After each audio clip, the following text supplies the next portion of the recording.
In this lesson, we will learn Thaat in Tritaal.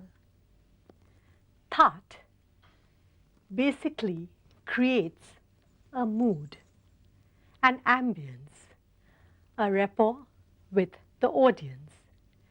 And as you know, it consists of various stances or poses which begin at the sum, and then after being still at that particular pose for about 4 counts, then we begin with gradual movements of our limbs and the parts thereof. Here, the fingers, the wrist, the shoulder, the torso, the neck, the eyes, glances, eyebrow, and even shift of the body is important. Speed is not of any importance in Thaat, rather slow, delicate movements of the body and the limbs are focused on. Thaat is a form of presentation which was very much in vogue in Darbari culture or courts of kings and emperors. You have learnt Thaat in the foundation course, and there you learnt 2 particular poses. Remember, we had learnt Thaat associated with Utpatti, and though this is the plain Utpatti pose, we were sometimes standing like this, sometimes like this, and then we had the other pose which was the Gat, where both arms were stretched out, one above the head and one at the side. We had learned various movements with these poses. Now, while discussing Thaat, I had told you that we take new poses at the sum, but while coming to the sum, we can do it just by changing the pose, or we can take a tihai to add sparkle to the coming to the sum. Now here, since you're in the second year, we will learn a few tehais or a few rhythmic variations, and so after a quick series of actions, when you come and stand still at the sum, then the stillness becomes even more noticeable. We will begin with the Utpatti pose and some movements that you know already, and then we will also add a few poses which are new to you. So, we begin with the Utpatti, and then gradually, you have done this before in the foundation course, you are standing with your toes apart in a V shape, and in the beginning you're moving, your body weight is shifting towards the right front, and so your right foot, although this is the perfect V, this is slightly forward, and so the first 4 counts you move forward, 1, 2, 3, 4. This is a gradual movement in which your body weight is shifting from the heel up to the toe. It grows like 1, 2, 3, 4. 1, 2, 3, 4. And as you come forward in 4, your knee bends very slightly. It's not noticeable, but it bends so that you don't actually fall. It sort of keeps the balance, right? And your hands are more or less in the same position, you don't change it, but your glance also moves 1, 2, 3, 4. So at 4, you complete the pose with the glance.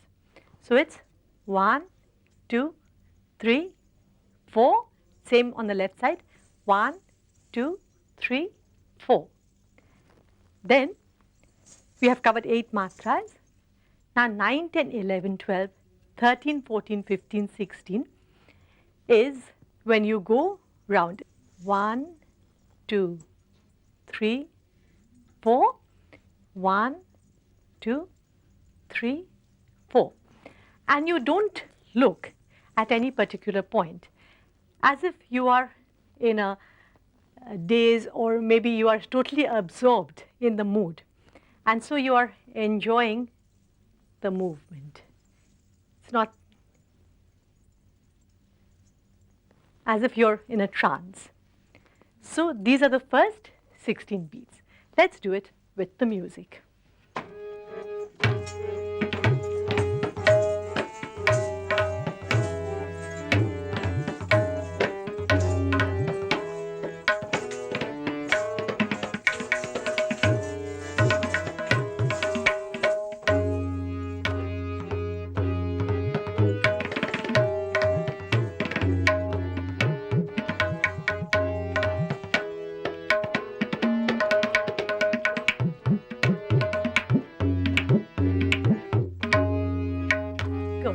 Now, you have seen that although the actions seem as if we have done nothing, but actually we have shifted our body weight, we have bent our knee slightly, and we have moved our torso.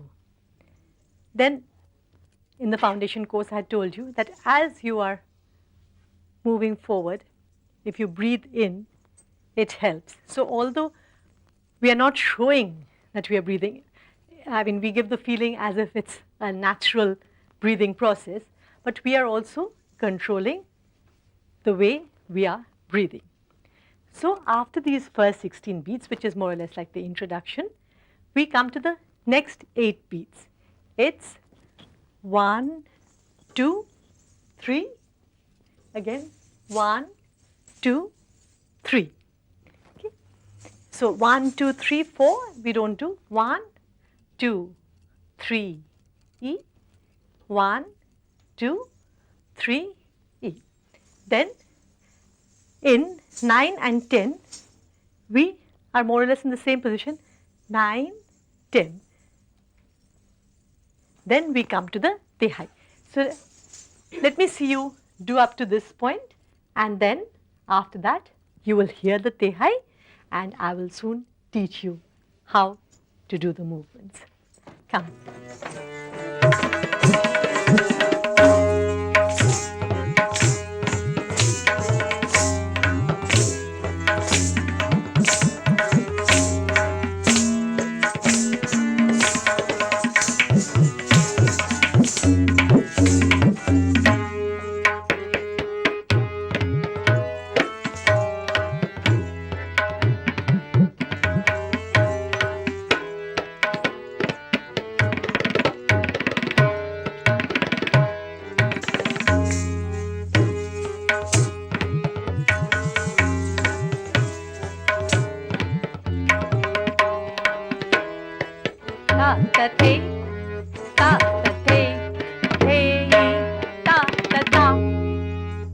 Now you heard the Tehai.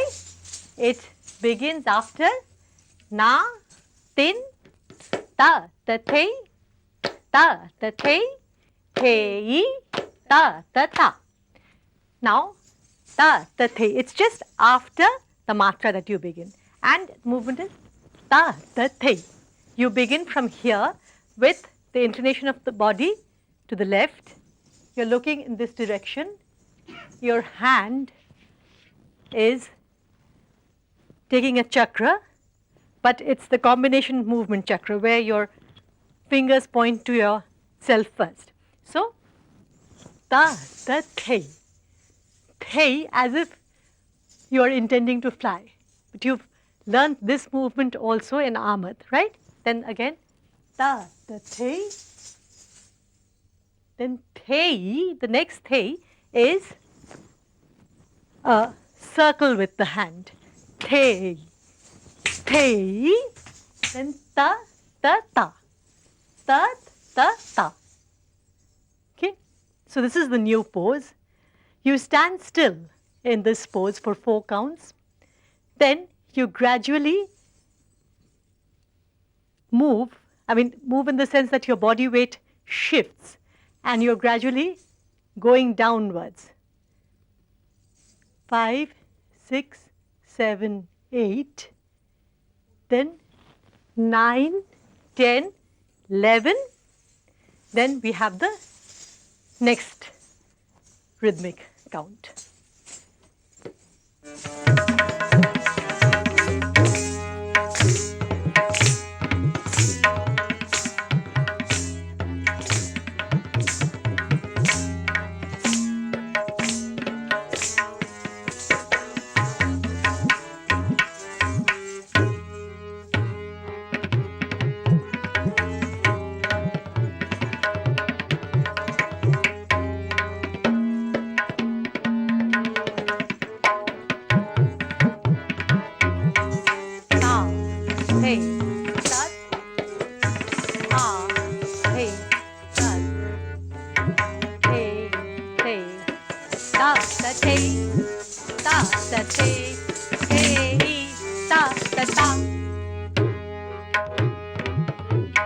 Bending forwards. Then na, tin, tin.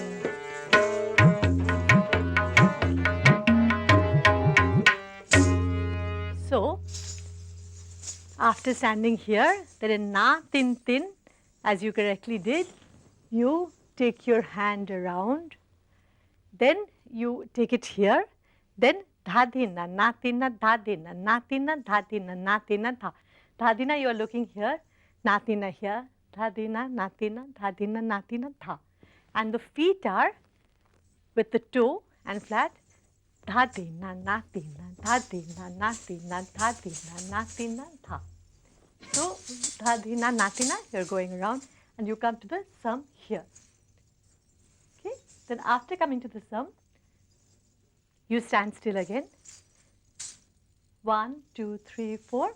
Then 5, 6, 7, 8. Then with 9, 10 shoulder, 9, 10. Then we have another rhythmic variation.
Going round.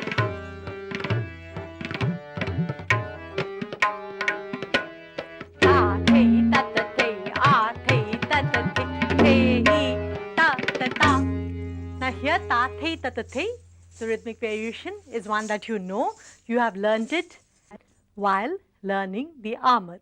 So it's ta, the, ta, ta, the, like in the, you put your hand down, then as if you are covering yourself with a veil. So the, then ta, ta, ta, ta, ta, ta.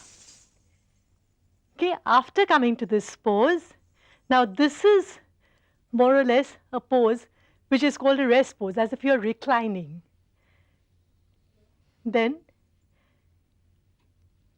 At this pose, you are there still for 4 beats. Then 5, 6, 7, 8, again 9, 10, 11, 12. Then thei ta thei, thei, thei, ta, ta, ta. This you had learnt at the foundation course, right? So let's do it up to this point. Come.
Good.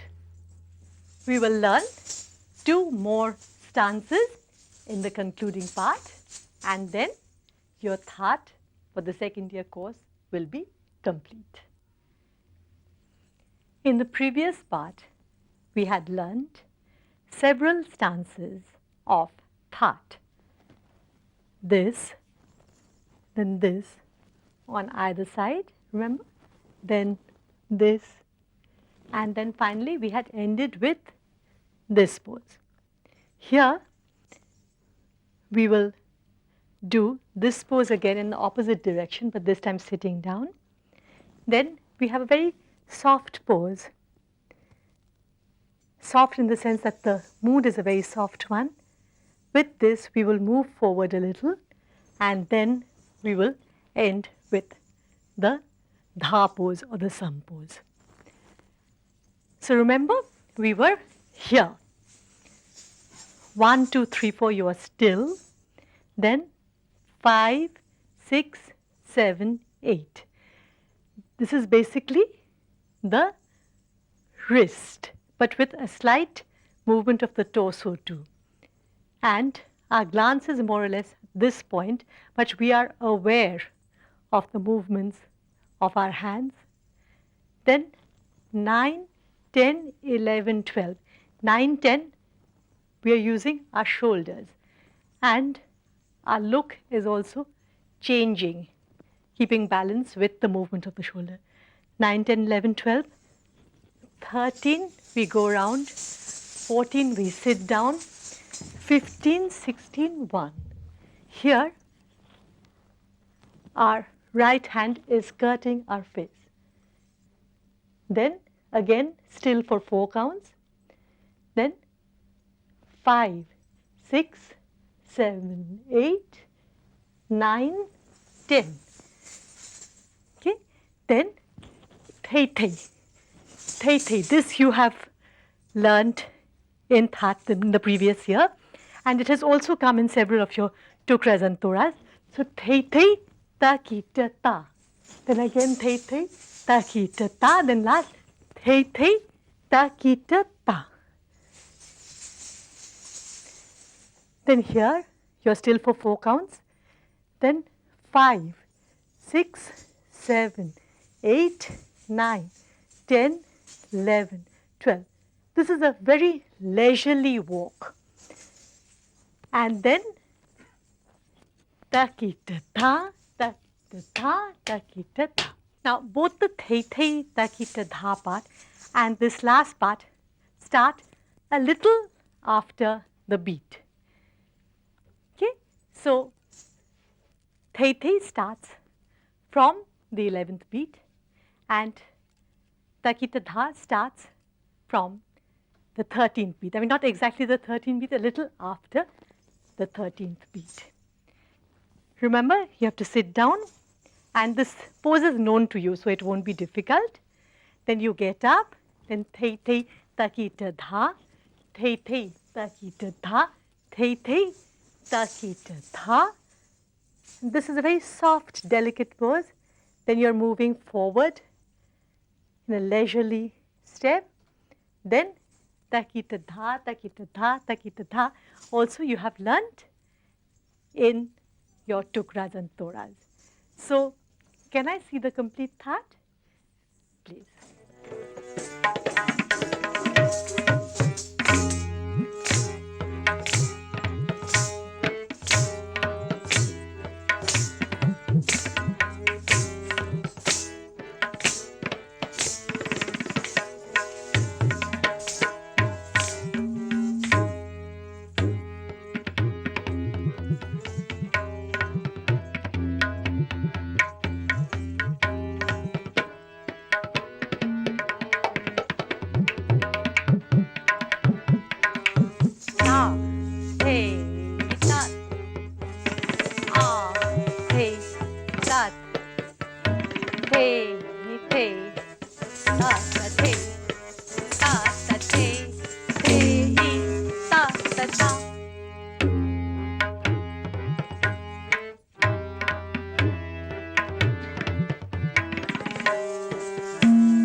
So, excellent.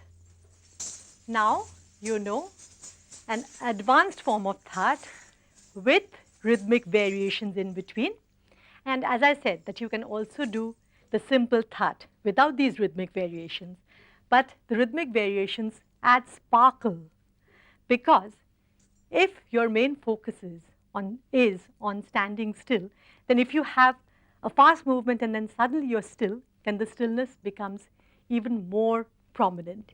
You have learned movements of the wrist. Remember, the wrist is the kalai, and this movement is the thirkan. You have learned movements like this, then movements which open out. Then you have learned movements of the torso, right? Sideways, then going round.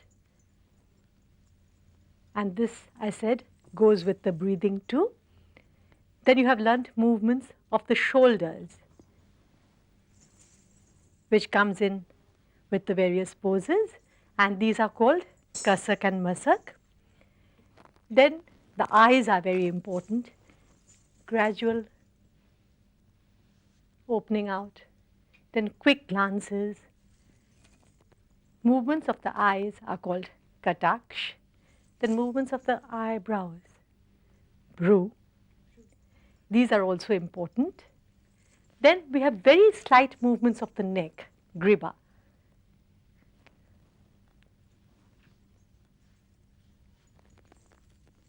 Then you have learnt how to move forward with the feet at the same place and change of body weight. Again, you have also moved forward using slight movements of the feet. You have learnt rhythmic variations using fast movement, and you have learnt, and this is most important in Thaat, how to stand still like a statue. In Thaat, all these various parts form a whole, and the ambience is that of creating a mood, getting the audience to become a part of the dance. Just as a flower gradually opens, so the parts of your body are gradually opening out. And then once you're in full bloom, then you can do fast movements, complicated rhythmic variations, footwork, and everything else. But in the beginning, you have to open yourself out. Open yourself out as a dancer to the dance, and open yourself to the audience so that they can become a part of the dance. Thaat, as I told you earlier, is a part of Darbari culture, Darbari dance. Now, when dancers were performing in the courts of kings, then they had to have the audience become one with the dance. The audience had to merge with the mood of the dance and the dancer. So, the poses of the Thaat and the gradual, deliberate, slow movements were very important. Today, we neither dance in a temple nor in a darbar, but we try to create the ambience of these places. Thaat is by itself a very beautiful presentation, and so it is still very much in vogue in Kathak presentations today. So do remember and do practice what you have learned, for in every important performance, Thaat is there to create the mood. So I wish you all the best. Do enjoy yourself, do enjoy your dance, and do dance in such a way so that the audience will enjoy the dance too.